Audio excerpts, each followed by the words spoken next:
YouTube, what the crap's going on? HeirofCarthage here, back in Total War Warhammer. We're going to take a look at the second replay that Ligero sent me. This is going to be pretty much a recreation of the battle that I initially showed whenever I was talking about some of the things that upset me about the dwarves in terms of them lacking tools. So this is a near recreation of that. It's not exactly the same. You can see that Ligero prefers the Strigoi and the White King here. And he did bring some cavalry. So same cavalry that was brought by Han Samurai when I played him.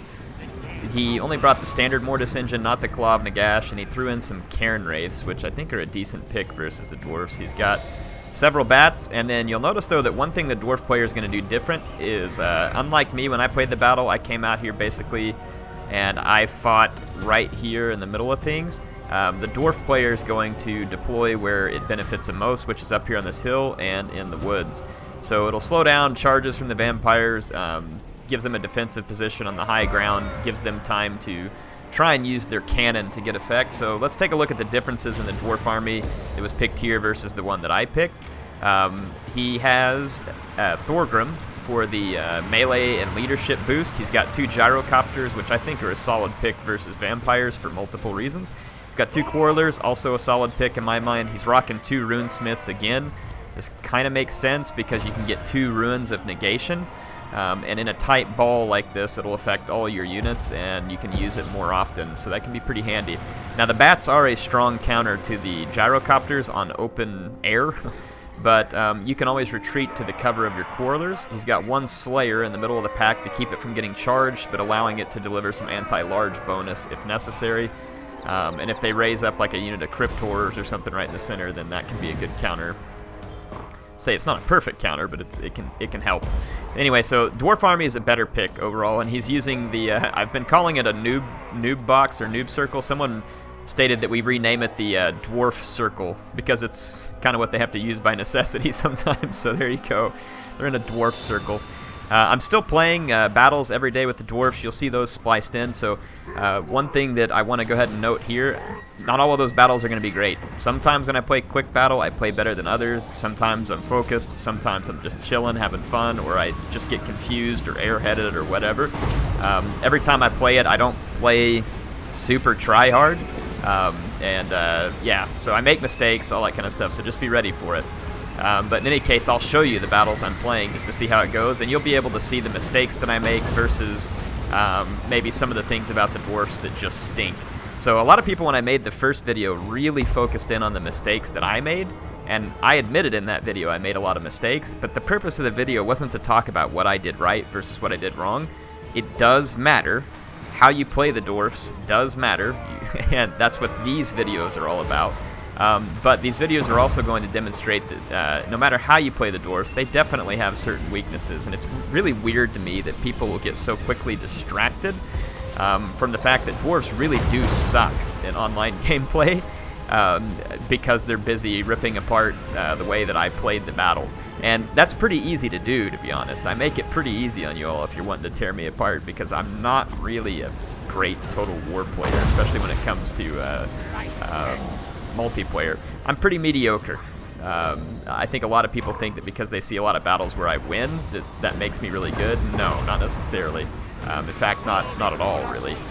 So he's going to be using his cannons and his brimstone gun to go after the Mortis engine, which is a good pick. You want to take out these support units as quick as you can, and the gyrocopters are a good pick for this. And again, you can see as he's attacked by the bats, the gyrocopters are going to fall back to the cover of their quarrelers, and the bats take extreme damage from quarrelers, so it's a good pick.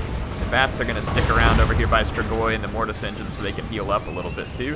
But again, remember it's heal, so if they lose actual characters, they'd have to have the invocation and the heck hit them to actually resurrect those models.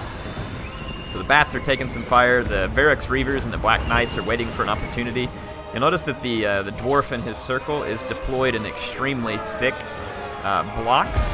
This will give him the proper bracing bonus, and it's going to be actually pretty difficult for the knights to get through this. It can be done if a player's doing it right, but I think the easier way to get through is the Crypt Horrors.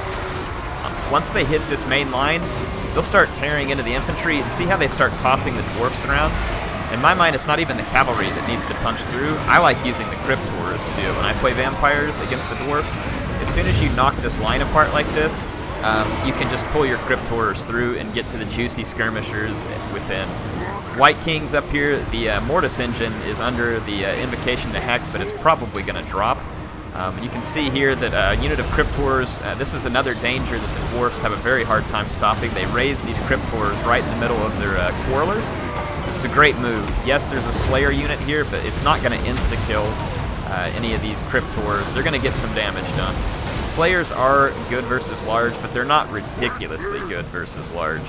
So these cryptors will last a while, especially if Invocation of the Heck pops up, and it probably will. The bats are pinning down the gyrocopters. They're actually losing because of the help of the quarrelers earlier, but they're at least keeping the gyrocopters busy. Let's watch the impact of the cavalry. See, the impact is still extreme. See how the cavalry pushed through like the first 3 lines, but they didn't get all the way through. They're still causing immense damage, and if they can get the right cycle charges, they will eventually punch through, but this does require the vampire to use more micromanagement, which can be handy. The vampires are struggling to break through the center line. The Cairn Wraiths are in. Thorgrim Grudgebearer is right here, and he's doing a lot of damage to the Strigoi Ghoul King. The magic attacks from Thorgrim can actually be pretty punishing on certain vampire units, and Strigoi Ghoul King is struggling. Lots of Invocation in the Heck, which means that some of these units are going to hit their regeneration cap soon. The bats are starting to fail, though they've done good damage to the gyrocopters. Nice so far. The Slayers have turned their attention to the cavalry charges. This is good because, as you can see, Varrock's Reavers were starting to dig a hole in these dwarf warriors. There is a Rune of Negation in play right now too, which is going to negate 40% of that charge. So this is why 2 Runesmiths can be very handy. They can negate a ton of damage. Now, as you can see, having to go into a ball like this is rough because the vampires are focusing all of their attacks in one place, and dwarf units have to either remain in place to protect the flank or let the cavalry come through. So it's a challenge, and you can see the dwarf here is holding that resolve. The dwarf knows that they're just going to have to do their best to fight the front line. They cannot open up the flanks to all these cavalry. And the cavalry, like I said, even just doing frontal charges and embraced units, you can see the amount of damage on this dwarf warrior is almost dead.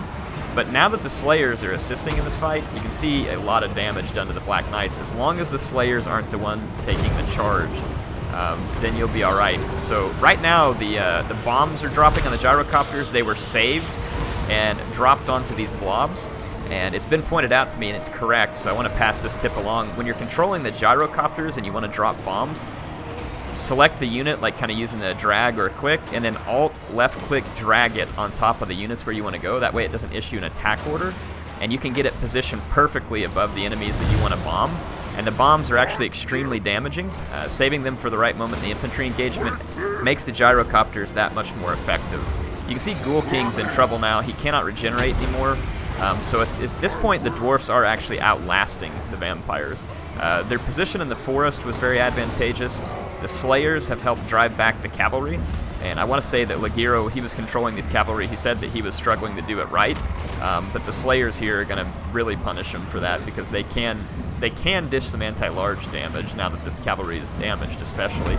This Black Knight did get through, and it's going to charge into these quarrelers. It's going to do a lot of damage, but at this point it's so damaged that it's going to get finished off pretty quickly. Now that the cavalry threat is taken away, the dwarf can recommit the rest of the units that were being used in the box here. And at this point, the looks like the vampire player. Yeah, the vampire player is pretty much dead. So the dwarf circle outlasted the vampire player here. So it's a defeat for the vampires. So you saw here how it worked. Were there some mistakes on the part of the vampire player? Sure, but he had a pretty decent army. He had bats to help deal with gyrocopters. He had Strigoi, which I believe is a good unit. He had some cavalry. He raised the cryptors in the middle of their army. So I think this is a good scenario where you could say that the dwarfs here were able to hold their own. I don't think that this is the every scenario or sometimes even a common scenario, but I wanted to show you this. First of all, it shows that it can be done. The gameplay here from this player was very different, and his army pick was very different, the dwarf player. than what I used in a similar battle.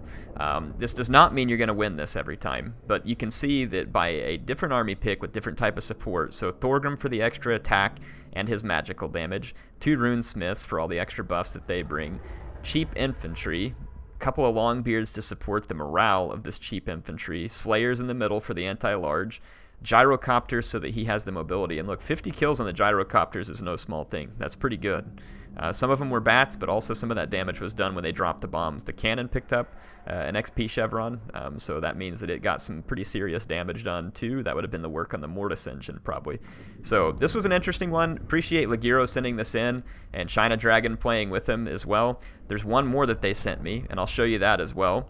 We'll take a look. It was meant to even further replicate the type of battle that I fought whenever I had the original dwarf discussion.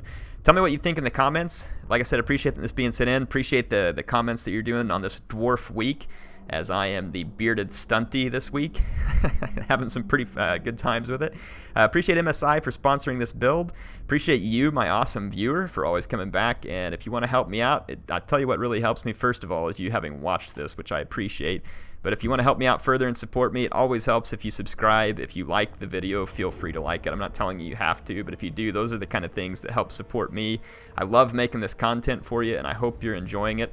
Looking forward to this week as I continue to learn more about the dwarfs, and I will see you all soon.